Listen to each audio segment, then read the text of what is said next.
So topped OTS Championship Kidderminster with 60 card Cyberse Eldlich. So just get straight into the list, not much more to say. Event was really good, by the way, well ran for their first one, so that's good. Good to see that. So we played 60 card Eldlich, bunch of hand traps. So we played 1 Veiler, 3 Ash, 3 Ogre, 3 Droll, 3 Nib, 3 Lancia. So you just want to see, because you're a 60 card deck, you just want to see them more often.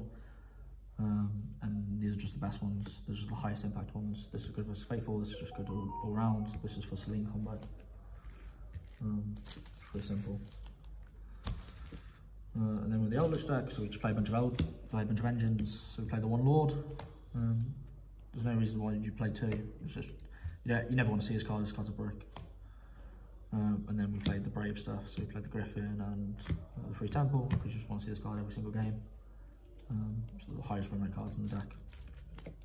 And then you play the 9 Cyberse monsters. So they all do the same thing. Every time they're linked off, they summon themselves back or a token in the case of gadget. And then that allows you to make Disciple at the top, Devotee at the bottom to attribute Devotee to summon 2 tokens. This is the best one because it can also summon back at level 2 or lower. So these are just really good. And it just lets you 1 card combo into Scythe. And then we played Souls plus 2 Illusion.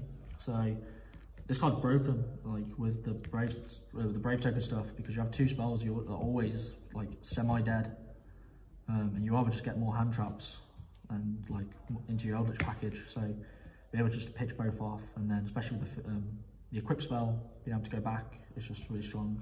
2 of this is amazing because if you join in the Fusion Destiny bricks, you're able to put the brick back and then send the 2nd copy, and then be able to have another Soul for next turn. So there's nothing I'll change there. And then the Scythe, the Dasher, and the Celestial. Fortunately, you have to play these cards, but in 60 you see them less often. And you don't mind drawing them because Disciple mulligans, Illusion mulligans, so you usually have a pretty clean hand after all said and done. So 37 monsters, I think, in the main. And then 3 Cursed Outlands. Because this with DP is really good, because you get to add a trap instead and then pop it to send another trap to then get your Sanguine access. So this is like 1 card into your Eldlich package. And then we played a Preparation of Rites to search Illusion. I think 2-2-1 is the best ratio, because of the ability to stack your bricks, but also having 5 copies. I don't think there's any reason to play more than 2 Souls, unless you want a hard draw it. Foolish Burial for a 7th copy of Rite. 2 Fusion Destiny. And then the 5 more Brave cards. Again, never cutting this down. It sucks sometimes when you hard draw this, but it has more like application in this deck because you're able to add it back before you make Disciple, and then put it back with the Disciple to then be able to add it back next turn on your opponent's turn. So you're going +1 off the Faithful. So that's really strong. And again with Souls, this package is broken, so no changes there. It's kind of similar to Paolo's list that he's been playing, so it's pretty simple. It's pretty standard. And then not a lot of traps. We've played 3 Imperm, 3 Sang, 3 Aquero, 3 Conquistador.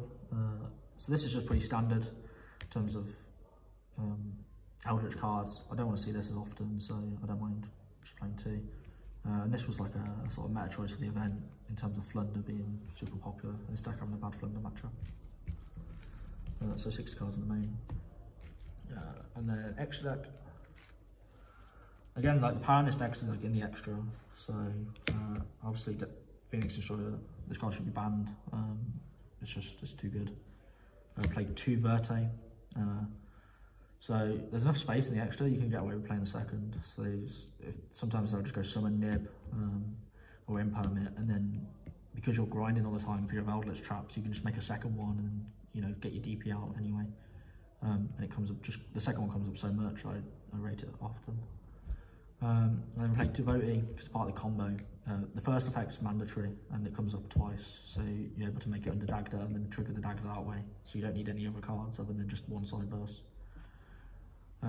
Disciple, again, you put this here, and then tribute this off, and that's some of these tokens. and then Link Spider to play through Nib. Link Rebo, because it's dark as well, you're able to make Dark Charmer that way, so it ends up coming up a lot. And also, sort of versus the Flu matchup, if they get lazy, you can summon this before they Dreaming City.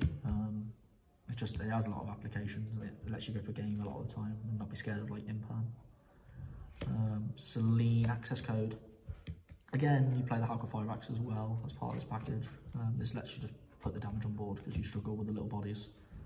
And then this plus a DP is usually enough to push for a game. And then like Dagda. Dagda's just really good. And it's better in this deck, I think, because you're already playing the Lanciers, so you get way more value than you usually would. And even just setting more Lanciers just so they can get popped in your opponent's end phase, so you have bodies. I think that's also just strong too. Play the Nightmare Phoenix, because you get locked into Link to Alolas, so you just want like high value Link to Alolas, and that's exactly what this deck does. So this is just one of them. You have to co-link it with a Disciple to get the draw. And then we play 2 Charmers, and these are the best 2. Obviously, like Dark Charmer's just like absolutely insane in this format with DP floating around. Light Charmer's really good too. You're able to summon back like things like Ogre. And this card's just worth playing. And there's some more applications between these two. It's like you're able to like summon this, crash it, get souls, and just like start digging. Sometimes it comes up a lot. So I don't think I'll change anything here. I kind of was like trying to experiment putting a Water Charmer in as well, but I think a bit of a wishful thinking there. And then side deck, played 3 Artifact Sanctum. So when you go first, you can just put in Sanctum. It means that you have like an extra copy of Call by the Grave, because if they stop the combo at any point, you just set Sanctum and then Scythe them anyway. And it's just a game there. And then we played Harpies and Storm, so obviously it's much better now Imperial Orders banned, so we don't mind playing these cards.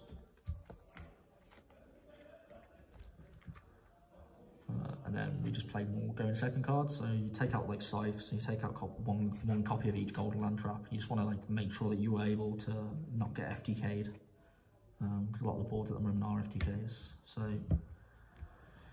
you play 3 Bell on Prankertops, and then the best hand trap going second, Gamma.